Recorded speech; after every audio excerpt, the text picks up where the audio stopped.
तुमच्या सर्वांचं मनापासून स्वागत करतो। आज आपण जो विषय घेऊन या ठिकाणी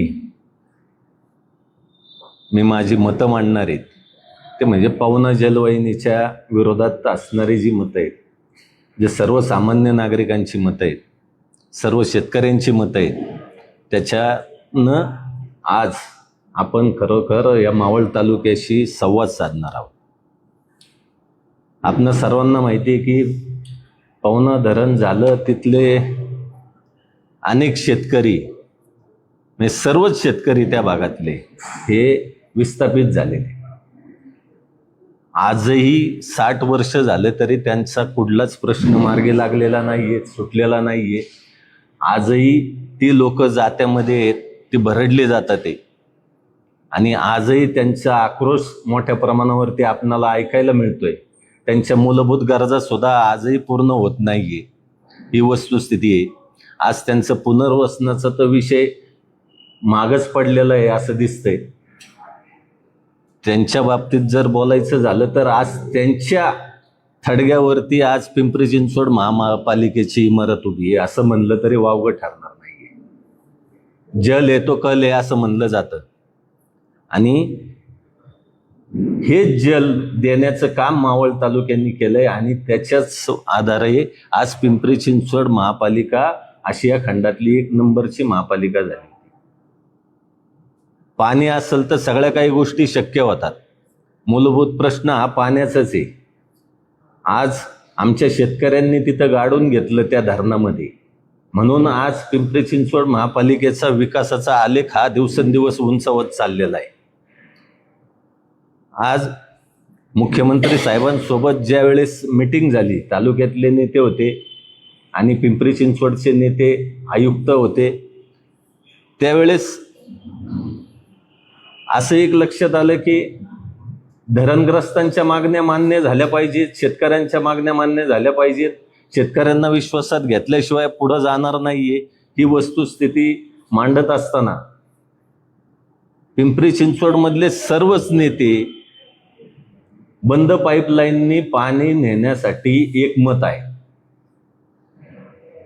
मग आपण सुद्धा आपल्या हक्काच्या पाण्यासाठी आणि नदी स्वच्छतेसाठी, नदी प्रवाहित राहण्यासाठी आपल्या तालुक्यातल्या सर्व नेते मंडळींनी एकत्र येणं गरजेचं आहे, आणि ते आलंच पाहिजे।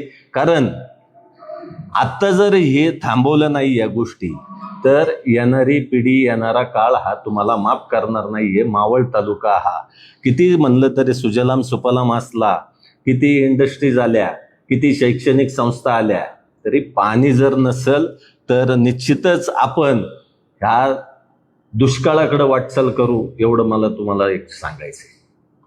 आज आपण पाहतो की पिंपरी चिंचवड महापालिका ज्या वेळेस पाणी न्यायचा विचार करते बंद पाईपलाईननी,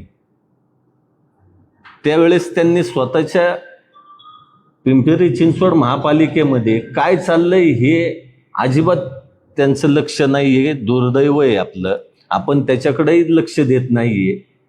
कारण माझ्याकडे काही पेपरच्या बातम्या आहेत, तिथल्याच काही नागरिकांनी, काही पत्रकार बांधवांनी मला पाठवलेल्या आहेत, त्या तुम्हाला मी दाखवतो।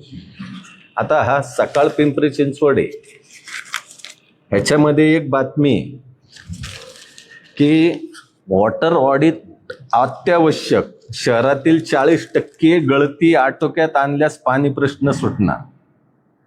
ही बातमी आपल्या तालुक्यातल्या पत्रकारांनी नाही लावलेली, पिंपरी चिंचवडच्याच पत्रकारांनी लावलेली, आणि त्याच्यामध्ये स्पष्ट लिहिलेलं आहे की एकूण पाणी उचलतात 600 MLD पाणी पवनातनं उचलता तुम्ही रावेत बंधाऱ्यावरनं, परंतु त्याच्यातले 40% ही पाणी चोरी आणि गळती,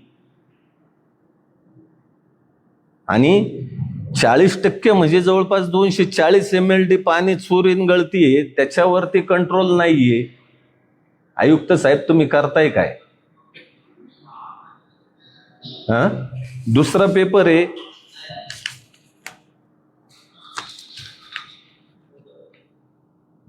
सकाळचाच आहे, त्याच्यातही लिहिलेलं आहे दररोजच्या पाण्याला चोरीचे ग्रहण. म्हणजे हे वास्तव त्यांनी मांडलेलं आहे. चोरी होती, पाणी गळती होती, सगळं मान्य आहे, पण त्यांना बंद पाईपलाईनने पाणी न्यायचंय. इथून पाणी नेणार तिथपर्यंत रावेतच्या बंधाऱ्यापर्यंत, निगडीपर्यंत. परंतु त्यांच्या डिस्ट्रीब्युशन लाईन आहेत, त्याच्यामध्ये जर पाणी चोरीन गळती होणार असेल तरी हे पाणी नेऊन पण त्यांना पुरणार आहे का, हा आमचा प्रश्न आहे. आणि त्याच्यातही सेम बातमी आहे, तुम्हाला त्याची प्रत देतो मी. दुसरं आहे लोकमतची बातमी.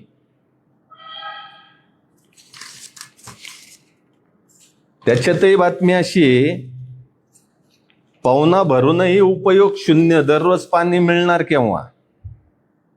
आणि त्यांनी सुद्धा याच्यावरतीच फोकस केलेला आहे की 35 ते 40% पाण्याची चोरी आणि गळती. बरं, त्या मावळ तालुक्यातनं ह्या बातम्या लावल्या गेल्यात का, तर नाहीये.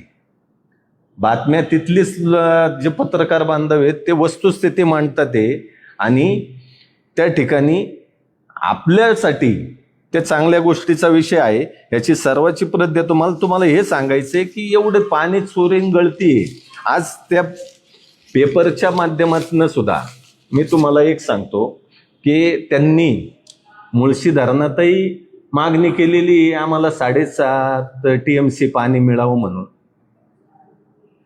राज्य सरकारकडे मागणी केलेली आहे. त्याचप्रमाणे आपल्या आंध्रा धरणातनं सुद्धा रोज 100 MLD पाणी जायचं नियोजन आहे आणि चाललंही आहे आत्ता ते.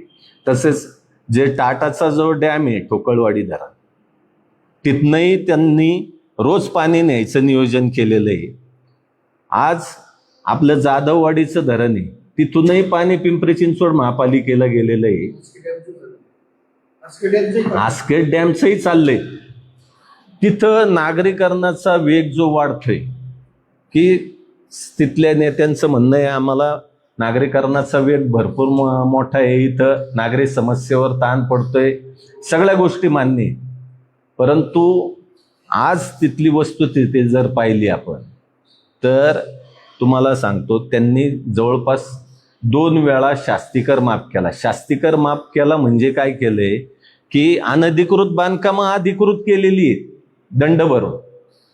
म्हणजे तिथं अनधिकृत बांधकामाला चालना द्यायची, बढावा द्यायचा, आणि आमच्या इथून पाणी नेण्यासाठी भांडायचं इथल्या नागरिकांसाठी, नागरिकांबरोबर आणि शेतकऱ्यांबरोबर. अजून धरणग्रस्तांचे विषय तर तो लांबचाच विषय झालेला आहे. परंतु हे करत असताना की आज पिंपरी चिंचवड महापालिका एक ठिकाणी सांगते की आम्हाला स्वच्छ पाणी मिळण्यासाठी आम्ही बंद पाईपलाईनने पाणी नेणार.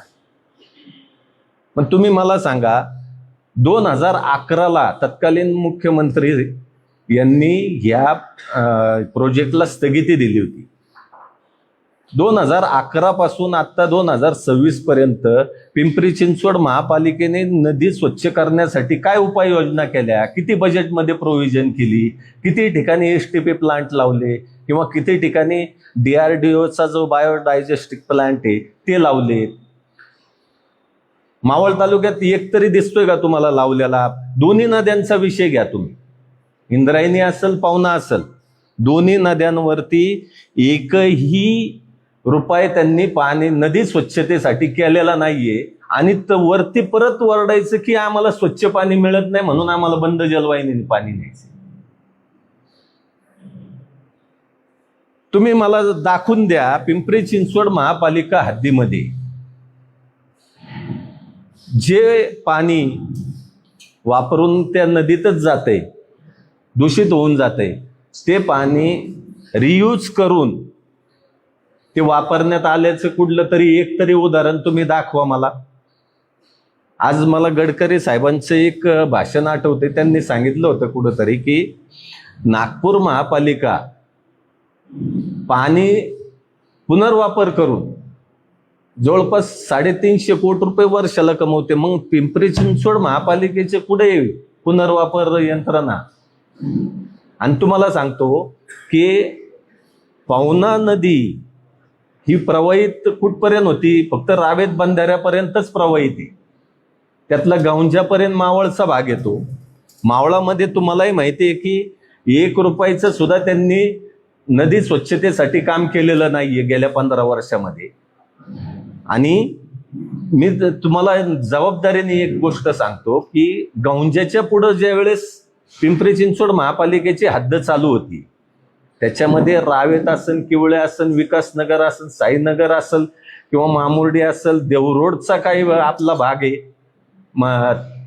शिवाय ताथवडे पुनवळ्याचा काही भाग आहे, त्याचं सगळं दूषित पाणी हे नदीमध्ये येतंय. मग महानगरपालिकेचा एसटीपी प्लॅन जो आहे महापालिकेचा, ते फुकट खर्च दाखवतात मेंटेनन्सचा, तो कार्यान्वित आहे का?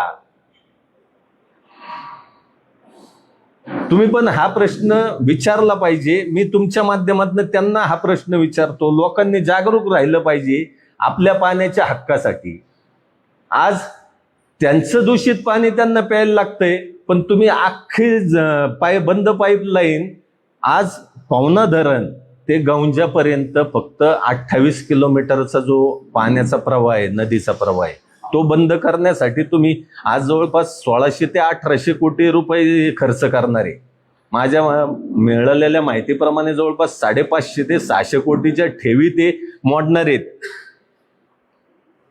मग 28 किलोमीटर त्यांना जर नदी स्वच्छतेसाठी तुम्हाला वेळ नसेल आणि खर्च करायला तुमच्याकडे पैसा नसेल, आणि इथं मावळ तालुक्याच्या हक्कावरती तुम्ही जर घालणार असेल, आमचं हक्काचं पाणी पळवणार असेल, ते आम्ही कदापि मान्य करणार नाही.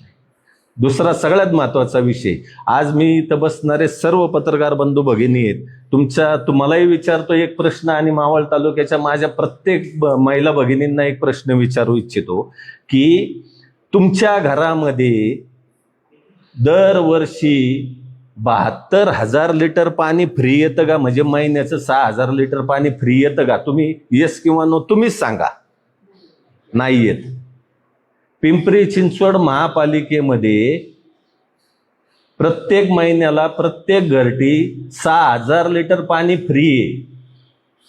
म्हणजे एका घराला वर्षाचं 72,000 लिटर पाणी फ्री आहे. त्याचा हा ठरावाची प्रत मी तुम्हाला देतो.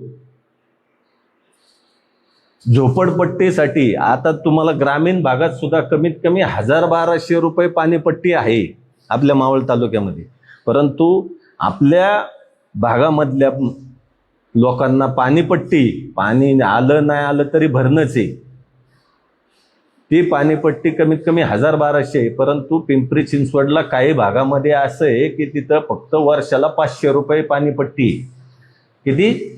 म्हणजे आमच्याकडून पळून न्यायचं आणि तिकडं फुकट वाटायचं. सगळे कागदपत्र आहेत माझ्याकडं, मी काय मोगम बोलत नाहीये. आणि सगळ्यात महत्वाचं म्हणजे की आज तुम्ही सांगता की पिंपरी चिंचवड लोकसंख्या वाढीचा वेग जास्त आहे, तिथं पुण्यापेक्षा ग्रोथ जास्त आहे. अहो पण इथून पुढं मावळ तालुक्यात सुद्धा पिंपरी चिंचवडपेक्षा जास्त ग्रोथ होणार आहे पुढच्या 5 वर्षात, एवढं लक्षात ठेवा. कारण तुमचे तळेगाव MIDC टप्पा क्रमांक 1, 2, 3, 4, 5 झालेले. आज बौरची MIDCचा घाट राज्य सरकारने घातलेला आहे. आज तिथे येणाऱ्या कंपन्या आहेत, तिथं लागणारं कुशल मनुष्यबळ असेल, अर्धकुशल असेल, अकुशल मनुष्यबळ असेल, हे वास्तव्यास पुढे येणार आहेत. मावळ भागातच पुढं का व्हायना येणारच आहे. त्यांच्या पाण्यासाठी काय प्रश्न आहेत? काय उत्तर आहे आपल्याकडं? तर काहीच नाहीये. तर दुसरं एक महत्वाचं म्हणजे आज सगळ्या शैक्षणिक संस्था बघा तुम्ही, चांगल्या चांगल्या हे सगळ्या मावळ तालुक्यामध्ये येत चाललेल्या आहेत. विद्यार्थ्यांची संख्या मोठ्या प्रमाणावर इथं होती, मेडिकल कॉलेजेस मोठ्या प्रमाणावरती येतात ते, आणि त्याचा फटका आपल्या मावळ तालुक्याला पुढं बसणार आहे. आणि सगळ्यात महत्वाचं म्हणजे आज पिंपरीवरनं जरी एक्सप्रेस हायवेला यायचं म्हणलं तरी कमीत कमी 1 तास लागतो, हे तुम्हाला आम्हाला सगळ्यांना माहिती. आणि नंतर एक्सप्रेस हायवेला लागलं तर मुंबईमध्ये जायला 1.5 ते 2 तास लागतात. परंतु मावळ तालुक्यातनं 1 ते 1.5 तासातच मुंबईत जाता येतं अशी वस्तुस्थिती आहे. आज हिरानंदानी क्रिस्टल असेल किंवा साबळे वगैरेंचा जो वारीवाना प्रोजेक्ट असेल, लोढा बेलमंडो सारखा प्रकल्प असेल, असे अनेक मोठे प्रोजेक्ट मावळ तालुक्यामध्ये भविष्यात येणार आहेत. मग ती लोकसंख्या वाढणार नाहीये का मावळ तालुक्याची? मग त्यांच्यासाठी पाण्याचं प्रोव्हिजन काय आहे आज आपल्याकडं? तर आपल्याकडं शून्य आहे. आजही तुम्हाला सांगतो की तुम्ही जर पाथरगाव पासून वरती गेले लोणावळ्यापर्यंत, तिथंही पावसाळ्याचे दिवस सोडले तर रोज पाणी येत नाही. 4-4 दिवसांनी पाणी येतं कुसगाव वरसोली भागामध्ये. ही वस्तुस्थिती आहे. आज तळेगाव सारख्या ठिकाणी दोन्ही नद्यांचं पाणी उचलतोय, तळ्याचं पाणी उचलतोय. 35 MLD पाणी येऊन रोज सुद्धा तळेगावची ताण भागत नाहीये. लोकांना टँकरवरती अवलंबून राहावं लागतं. ही वस्तुस्थिती आहे. आज जाधववाडी धरणाचं पाणी गेल्यानंतर सुदोम्र, सुदवडी, जांभुड इकडचे प्रश्न, पाण्याचे प्रश्न बिकट झाले. तिथं NDRFचा कॅम्प आहे, तिथंही उन्हाळ्यात पाणी पुरत नाही. CRPFचा आपल्या इथं कॅम्प आहे हायवेला, तिथंही पाण्याचं उन्हाळ्याच्या दिवसात वानवा होती. म्हणजे ह्या सगळ्या गोष्टीचा जर विचार केला तर आपल्या हक्काचं पाणी कुठे? आम्हाला 24/7 नकोय, परंतु आम्हाला कमीत कमी आम्हालाही स्वच्छ पाणी मिळालं पाहिजे. 1 तास मिळालं पाहिजे पुरेसं पाणी.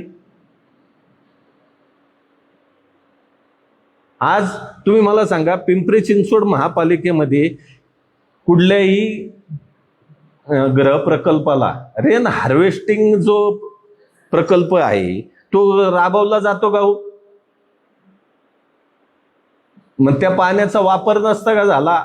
तुम्ही पाण्याचे पवना धरणावरचं अवलंबित्व कमी करण्यासाठी काय प्रयत्न केले आजपर्यंत? आणि तुम्हाला सांगतो, आत्ताच जर केवळ ही जी पाण्यासाठी जी लढाई होणार आहे किंवा चालू आहे, ही आता धरणग्रस्त पुरती मर्यादित राहणार नाही किंवा शेतकऱ्यांशी मर्यादित राहणार नाही, तर ही सर्वसामान्यांची जगण्याची लढाई झालेली आहे. आता तुम्ही येणारं संकट ओळखलं पाहिजे. कारण पाणी नसेल तर तुम्हाला काहीच नाही. आज तुम्हाला सांगतो की स्वर्गीय कृष्णरावजी भेगडे साहेब असतील, आदरणीय मदनजी बापना साहेब असतील, आदरणीय विदुराजी नवले साहेब असतील, यांनी माऊली भाऊ असतील, त्याच्यामध्ये बाप्पू अण्णा असतील, यांनी जो संत तुकाराम सहकारी साखर कारखाना ज्या वेळेस उभारला किंवा सुरू केला, मोठ्या प्रमाणावरती चालू होता, की हे बंद जलवाहिनीतनं पाणी गेल्यानंतर आज मावळ तालुक्यातली शेती कोलमडून जाणारे, लोकांचे रोजगार जाणारे, याचा विचार आपण करणार आहे का नाही? म्हणून माझी कळकळीची, आग्रहाची, नम्रतेची विनंती की नागरिकांनी जागरूक झालं पाहिजे. अनेक पर्यावरणवादी संस्था आहेत की त्यांनी सुद्धा मला फोन करून सांगितलं की नदी बंद करणं योग्य नाहीये. आज नैसर्गिक स्रोत तुम्हाला पिंपरी चिंचवड पर्यंत पाणी नेण्यासाठी आहे. मग हे 1600 ते 1800 कोटी रुपये बंद जलवाहिनीला खर्च करणार तुम्ही, हे कुणाची पोट भरण्यासाठी करणार आहे? मी तुम्हाला वस्तुस्थिती मांडली. त्यांनी पाणी चोरी गळती याच्यावर लक्ष द्यावं, रेन हार्वेस्टिंगकडे लक्ष द्यावं. पवना नदीकाठच्या, इंद्रायणी नदीकाठच्या सर्व गावांना किंवा बाकीच्या ज्या कारखानदारी असेल MIDCला तुम्ही STP प्लॅन्ट तुम्ही खर्च केले पाहिजे. आज त्यांनी कुणाची न मागणी घेता, कुणाचंही न ऐकता जर पवना नदीवरती 2 केटीवेर बांधले महापालिकेने, आज ते केटीवेर मध्ये पाणी जर साठल्यानंतर अजून बांधायचं म्हणतात केटीवेर शेतकऱ्यांसाठी, पण ते केटीवेर बांधल्यानंतर, पाणी अडवल्यानंतर आमच्या शेतकऱ्यांची ना पूररेषा बदलून जाणार आहे. हे तुम्ही वस्तुस्थिती लक्षात घेताय का? म्हणजे शेतकऱ्यांनी, मावळच्या शेतकऱ्यांनी पाण्यातच जायचंय, पुरामध्येच अडकायचं फक्त. ह्या सगळ्या गोष्टीचा विचार आपण करून पवना बंद जलवाहिनी ही रद्द झालीच पाहिजे. मी तशा आशयाचं पत्र सुद्धा तळेगावचे नगराध्यक्ष संतोषजी दाभाडे असतील, उपनगराध्यक्ष गणेशजी काकडे असेल यांनाही दिले पत्र की तुम्ही एक विशेष सभा बोलून त्याच्यामध्ये तो ठराव पारित केला पाहिजे. आज आपण गेले 50-60 वर्ष पवनेचंच पाणी पित होतो. दुसरा सोर्स इंद्रायणीचा तोपर्यंत पवनेचंच पाणी आपल्या तळेगावला होतं. ती पवना नदी आज बंद पडणार आहे, त्यातलं पाणी पळवलं जाणार आहे. आणि ह्याच्यासाठी आपण सर्वांनी एकत्र आलं पाहिजे. शेतकरी निश्चितच जागरूक आहेत, एकत्र येणार आहेत. आणि धरणग्रस्तांनी जो 100 दिवसाचा अल्टिमेटम दिलेला आहे तो आम्ही निश्चितच पूर्ण करू. धरणग्रस्तांच्या पाठीशी नेहमीच कायम खंबीरपणे उभं राहू. आणि पवना जलवाहिनी रद्द होतोपर्यंत आमचा लढा आणि आंदोलन सुरू राहणार आहे. एवढंच या ठिकाणी सांगतो. कुणाला काही विचारायचं असेल तर विचारा. जिल्हाधिकारी कार्यालयामध्ये जिल्हाधिकारी लोकप्रतिनिधी यांच्यासोबत बैठक झाली. त्या बैठकीला आपण होतात, बरोबर आहे. त्या बैठकीमध्ये पवना बंद जलवाहिनी करणेच आणि त्या जोडीला धरणग्रस्तांचे प्रश्न मार्गी लावणे अशा पद्धतीची भूमिका शासनाने घेतली. आज तुम्ही म्हणताय की पवना बंद जलवाहिनी हा प्रकल्पच नको, तुम्ही एसपी प्लॅन्ट लावा किंवा नदी स्वच्छता हे प्रकल्प करा. शासनाची भूमिका ही एका बाजूने सुरूच आहे, दुसरीकडे फक्त समाधानाची भूमिका शेतकऱ्यांबाबत दिली जाते. अशामध्ये हा संघर्ष होणार अशा पद्धतीचं चित्र दिसतंय. हा संघर्ष टाळता येणार नाही का? संघर्ष टाळायचा विषय काय आहे तुम्हाला एक सांगतो की ते तर करण्यावर ठाम आहेत. परंतु मी जी वस्तुस्थिती मांडली की आज पाणी चोरी गळतीचं प्रमाण असेल किंवा तुमचे रेन हार्वेस्टिंगचे विषय असेल, पाणी पुनर्वापराचा प्रश्न असेल, ह्याच्याकडे तुम्ही गांभीर्याने पाहणार आहात का नाही? ठीक आहे, आम्ही टेक्निकली पण बोलायची तयारी आहे. तुम्हाला मुद्दे पाहिजे नसेल तर गुद्द्यावरही यायची तयारी. संघर्ष टाळायचा आहे. आम्ही काय प्रश्न विचारलेत, तुम्ही पवना जलवाहिनीचा जो स्थगितीचा निर्णय दिलता 2011 साली, गेल्या 15 वर्षात किती खर्च केले? जर पिंपरी चिंचवड महापालिकेला स्वच्छच पाणी पाहिजे, केले का खर्च? आज पाणी बचत करायची. चला, शेतकरी 15,000 एकरवरची शेतकरी, तुम्ही शेतकऱ्यांना ठिबक सिंचनसाठी 1 रुपया तरी अनुदान दिलं गाव आहे का तुमच्या बजेटमध्ये प्रोव्हिजन ती? की चला शेतकऱ्यांनी पाणी वाचवलं, तेवढं पाणी आपल्याला मिळेल ह्याच्यासाठी तरी तुम्ही प्रयत्न केले का? म्हणजे तुम्हाला माहिती आहे आम्हाला बंद जलवाहिनीने पाणी मिळणारच आहे आणि आम्हाला काय बाकीचं घेणं देणं नाहीये कुणाचं. परंतु शासनाचं मला भूमिकेचंही आश्चर्य वाटतंय की नद्या जोड प्रकल्प करायचा, नद्या पुनरुज्जीवन प्रकल्प करायचे का, नदी सुधारणा प्रोजेक्ट करायचे का, नद्या बंद करायचे? 28 किलोमीटरचा फक्त प्रश्न आहे तुमचा. 28 किलोमीटर. मला वाटत नाही मावळ तालुक्यामध्ये पाणी दूषित आहे, कारण तळेगावकर नागरिकही तेच पाणी पितात. आमच्या ग्रामीण भागातले जवळपास 72 गावांचे पाणी पुरवठा योजना तिथे, ते सुद्धा तेच पाणी पितात. पण पिंपरी चिंचवडलाच का वाटलं आमचं पाणी दूषित आहे? ह्याच्यावरती त्यांनी गेल्या 15 वर्षात प्रयत्न केला का? 1 रुपयाचा तरी प्रयत्न केला का? याचं उत्तर मला तुम्हीच द्या.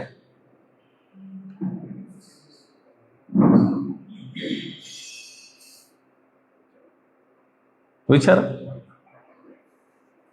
ते बंद जलवाहिनी झाली समजा, म्हणजे पाणी नदी तुम्ही येणारच नाही का? बंदच काय? नदी बंदच नाही. नदी कोरडीच होणार ना. मग हे अहो ऐका ना, केटीवेर बांधून काय बांधलेत का त्यांनी महापालिकेने आता? चला, आम्ही शेतकऱ्यांसाठी पाणी अडवण्याचं धोरण करतोय, त्याच्यातला एक भाग म्हणून आम्हाला ते केटीवेर बांधायचे आणि ते बांधले. परंतु केटीवेरच्या जर त्याची संख्या वाढली तर त्याला आडणार पाणी जास्त नाही होणार का? त्याचा रेटा पाठीमागच्या गावांना फुगवटा नाही बसणार का? शेतकऱ्यांच्या जमिनी पाण्याखाली नाही जाणार का? मग त्या पूर रेषा बदलणार नाहीयेत का आमच्या? पवना धरणाची कॅपॅसिटी ही काही एक टीएमसी आहे. त्याच्यातलं ऑलमोस्ट 90% पाणी आज घडीला पिंपरी चिंचवडला किंवा नदी वाटेल जाते, तेवढंच पाणी बंद पाईपलाईनने जर केलं तर मग स्थानिकांच्या आणि पाठीमागच्या बॅकवॉटर भागातील गावांच्या हातात काहीच होणार नाही. याबद्दल शासनाची भूमिका काय? त्या बैठकीमध्ये त्याबद्दल काय भूमिका आहे? आम्हाला हेच तर प्रश्न विचारायचेत ना तुमच्या माध्यमातून शासनाला, की आज पवना धरणामध्ये 8.5 TMCच पाणी राहते, त्यापैकी 7.5 TMC आता जाते. त्यांची मागणी 7.5 TMC आहे, परंतु आमच्या तालुक्याला लागणारं पाणी, शेताला लागणारं पाणी, ह्याचा विचारच कोण करत नाहीये. आणि सगळ्यात महत्त्वाचं म्हणजे आज तुम्ही विचार करा की पिंपरी चिंचवड महापालिका देश म्हणजे आशिया खंडातली सगळ्यात मोठी महापालिका म्हणलं जायचं, पण आज इरिगेशन डिपार्टमेंटला माझ्या माहितीप्रमाणे जवळपास 100 कोटी रुपये थकलेत. इथं शेतकऱ्यांचं 1 वर्ष जर थकलं तर लगेच तुम्ही कट करायला पाठवता. 100 कोटी वसूल करायला म्हणा मंत्री साहेब तुम्ही लक्ष घाला.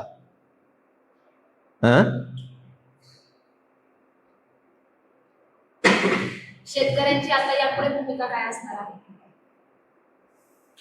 बंद जलवाहिनी रद्द झाली पाहिजे. कायमस्वरूपी रद्द होण्यासाठी पुढे काय करायचं? तुमच्या माध्यमातनं आता मी मगाशीच सांगितले, आता धरणग्रस्तांचा विषय, शेतकऱ्यांचा विषय तुम्ही जर टाळून हे जर करणार असाल तर हे जनता हे कधी सहन करणार नाहीये, एवढं लक्षात घ्या. आणि जनतेतनं हा उठाव नक्कीच होईल की तुम्ही नदी बंद करायचं कारण सांगा.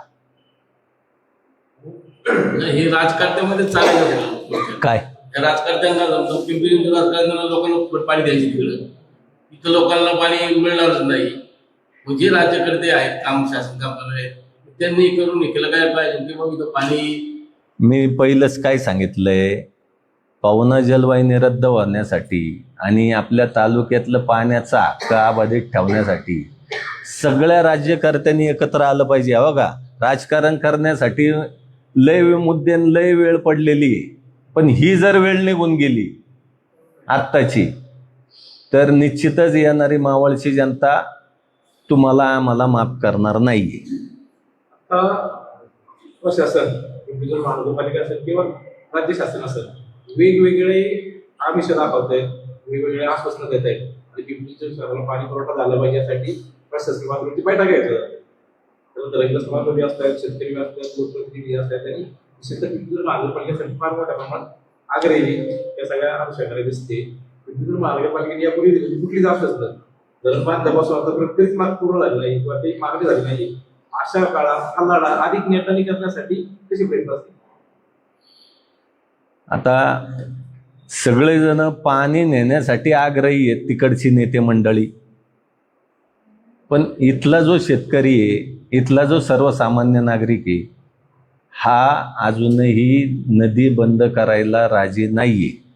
आंदोलन शेतकऱ्यांची असेल, नागरिकांची असेल, अशी भूमिका आहे की 3 बळी गेलेत 2011 मध्ये, अजून 30 गेले तरी 72 पण आम्ही पाणी जाऊ देणार नाही. शासनाबरोबर काही पॉलिटिकल लॉबिंग असं तुम्हाला वाटतं? कुणाची? स्थानिकांची किंवा पिंपरी चिंचवडच्या राजकीय मंडळी? पिंपरी चिंचवडवाल्यांची तर असणारच आहे ना. स्थानिक मावळातल्या नेत्यांचं नाही सांगता यायचं, पण आम्ही सगळ्यांनी एकत्र आलं पाहिजे. स्वतः आवाहन करतात सर्वांनी नक्कीच. पाणी राजकारण नंतर करू, पहिलं पाणी वाचू. सर्वात जास्त आहे की जसं आता आपण बोलले, पिंपरी चिंचवडचे सगळे नेते एका बिंदूवर मागपूर झाले, आमदार झाले, बंद पाईपलाईनसाठी सगळे आग्रही आहेत. तसे मावळ तालुक्यातील नेत्यांनी एकत्र यायला पाहिजे का? बंद पाईपलाईन मग सांगितलं की म्हणजे एकत्र नाही आहेत का? नाही म्हणजे एकत्र ऐकून घ्या, मुद्दा काय आहे, एकत्र नाही आहेत का असं नाहीये.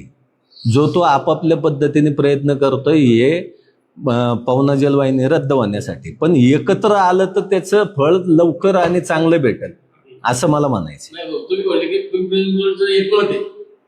अहो, पण मी इथं काय सांगितलंय, इथं वैयक्तिक प्रयत्न चालू आहे.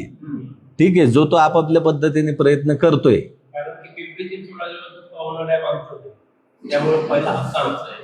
नाही मावळ मग नाही पिंपरी चिंचवडवाले म्हणतात ते की पवना डॅम आमचाच आहे, पाणी तुमचं आहे, तुम्हाला पाणी दिलं पाहिजे. आणि तुम्हाला सांगतो पिंपरी चिंचवड महापालिका स्थापन कधी झाली? 82 साली झाली. 83. आणि धरण कधी झालं? हा, मग हे तुमचं कसं काय? हा, बरोबर आहे ना? आणि तुमचं जर पिंपरी चिंचवड महापालिकेचं धरण असेल, त्यांचं पुनर्वसन कुणी करायचं मग धरणग्रस्तांचं? धरणग्रस्तांचे प्रश्न आले. हा, आज त्यांना उघड्यावर अंत्यविधी करायला लागत असेल, त्यांना मूलभूत गरजा सुद्धा पूर्ण होत नाहीये. भाऊ मगाशी तुम्ही म्हटले की धरणग्रस्तांची भूमिका आहे 3 गेले 30 गेले तरी चालतील. आजपर्यंतचा इतिहास आहे, ज्यांनी धरणासाठी जागा दिल्या त्यांनाच आता पाणी वाचवण्यासाठी लढा करावा लागतोय. आजपर्यंत एकदाही पिंपरी चिंचवडकरचा एकही व्यक्ती आम्हाला पाणी द्या याच्यासाठी रस्त्यावर उतरला नाही किंवा कुणाला आजपर्यंत सांगावं लागलं नाही. प्रत्येक वेळी शेतकऱ्यांना संघर्ष करावा लागला. आता काय आहे, पहिलं म्हणलं जायचं भारत हा कृषीप्रधान देश आहे, पहिलं शेतकरी हिताचा विचार व्हायचा. आत्ता सुद्धा कोरोनाने ती वेळ दुनियावर दाखवली की शेतकरी सोडून कोणच नाही. आज किती मोठमोठ्या इंडस्ट्री असल्या, कंपन्या असल्या, IT कंपन्या असल्या, तरी त्या कधी बंद पडतील किंवा काही गोष्टी होऊ शकतो. जगावर कुठलं संकट येईल कोणी सांगू शकत नाही. वाचवलं जगाला तर कोण वाचल? शेतकरीच वाचवल, एवढं लक्षात घ्या. म्हणून शेतकरी जागला पाहिजे. आणि संघर्ष हा आजचा नाही आहे शेतकऱ्याचा, म्हणजे तो पिढीजात संघर्ष आहे. पाऊस पडला नाही तरी संघर्ष, जास्त पडला तरी संघर्ष. आज तुम्हाला सांगतो, मावळात भात पीक जरी जास्त होत असलं तरी तुम्हाला सांगतो की भाताची झाड रोपं टाकायच्या आधी तुम्हाला नदीचं पाणी द्यायला लागते तिथं. काय आता जर भात लावून झालंय, चांगली परिस्थिती आहे, पण ज्या वेळेस भात निसवायला लागल ना, त्यावेळेस जर पाऊस पडला नाही तर परत तुम्हाला मोटरी चालू कराव्या लागतील आणि ते पाणी द्यायला लागेल. तेव्हा शेतकऱ्यांचं भाताचं पीक चांगलं येईल, तेव्हा 2 रुपये त्याला मिळणार आहेत. म्हणजे कुठलीही परिस्थिती झाली तरी नदीवरचं अवलंबित्व शेतकऱ्याचं कमीच होणार नाहीये. आणि जर नदीतून पाणी वाहिलं नाही तर निश्चितच मावळ तालुका हा दुष्काळग्रस्त होणार आहे.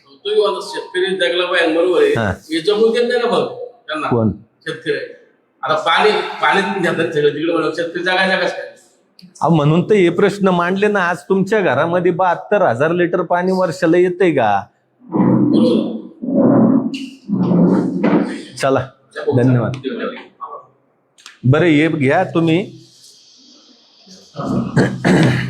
स्कॅन करून पाठवा.